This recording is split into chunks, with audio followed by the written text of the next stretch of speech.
আসসালামু আলাইকুম রহমতুল্লাহ। ওয়ালাইকুম আসসালাম ওয়া রাহমাতুল্লাহি ওয়া বারাকাতুহু। এই শাইখ, আমি মদিনা থেকে বলছি। জি, বলেন। আমার প্রশ্ন হলো, আমি এক কাজ করি একটি ইস্তারাহায় সৌদি আরব। হুম, আমি কাজ করি একটি ইস্তারাহায়। জি জি বলেন, বুঝছি।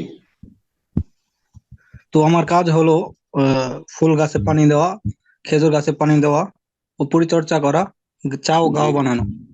হুম হুম। কিন্তু আমি আসার পরে, দেশে থেকে আসার পরে, আমার এখানে সীসা বানাতে বলে আমার কফিল। কিন্তু আমি আল্লাহ। বানাতে নারাজ হই।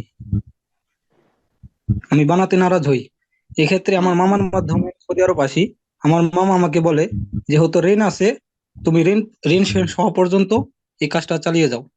আমার ঋণ শেষ হওয়ার পরে আমি আমার কফিলকে বলি যে আমি এই কাজ করতে পারবো না। তখন সে আমারে বলে যে আমি 3 মাস সীসা পান করব, পরে আর করব না। কিন্তু আমি বলার পরে সে আরো বেশি করে করতেছে। আগে যেমন সপ্তাহে 2 দিন বা 3 দিন আসলে, এখন সপ্তাহে প্রতিদিনই আসে। এক্ষেত্রে আমার শয়তান, শয়তানে গ্রাস বেতনটা কি করেছে। হারাম হচ্ছে? আল্লাহ মুস্তাআন। বিসমিল্লাহির রহমানির রহিম, আলহামদুলিল্লাহ ওয়াসসালাতু ওয়াসসালামু আলা রাসূলিল্লাহ ওয়া আলা আলিহি ওয়া সাহবিহি আজমাইন ওয়া বাদ। ইস্তেরাহা অর্থাৎ কমিউনিটি হলে কাজ করেন, আর সেখানে আপনার কাজ হচ্ছে আহ গাছ টাছে পানি দেওয়া ইত্যাদি, আর তারপর চা, গাহুয়া, আরবি কফি বানিয়ে দেওয়া ইত্যাদি। এগুলো সব ভালো কাজ, জায়েজ কাজ, কোনো অসুবিধা নেই। কিন্তু তার সাথে মালিক বলে যে সীসা এনে দিতে হবে অথবা প্রস্তুত করে দিতে হবে। এই কাজটি হারাম, সুতরাং এই কাজে সহযোগিতা জায়েজ নয়।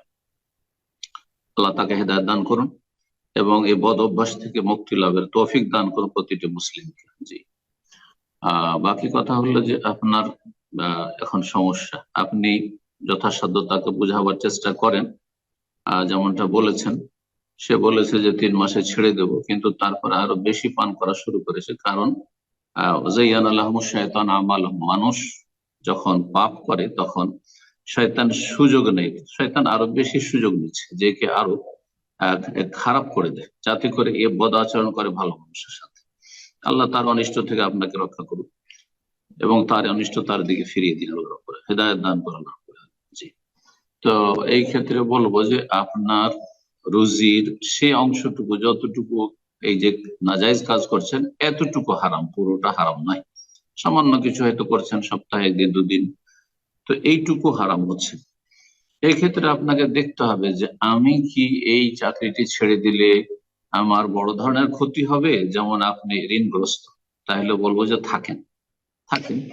আর যে অংশটুকু হারাম ঢুকছে ওইটুকু আপনি মুক্ত হওয়ার জন্য দান করে দিবেন। আল্লাহকে বলবেন যে আল্লাহ, আমি নিরুপায় মজবুর, সেই জন্য এখানে চাকরি করছি, আর এই জন্য আমি এই একটা অংশ আমার বেতনের প্রতি মাসে আমি মুক্ত হওয়ার জন্য, নাজাত পাওয়ার জন্য দান করে দিচ্ছি। আল্লাহ আপনাকে পকড়াও করবেন না। আল্লাহ রাব্বুল বান্দার অবস্থা বুঝতে পারছেন। আর যদি দেখেন যে আলহামদুলিল্লাহ আমার আর্থিক সচ্ছলতা রয়েছে, কোনো অসুবিধা নেই, দেশে চলে গেলে কোনো অসুবিধা নেই, আর যদি ট্রান্সফার দিয়ে দেয় তো আলহামদুলিল্লাহ, আরো ভালো হলো।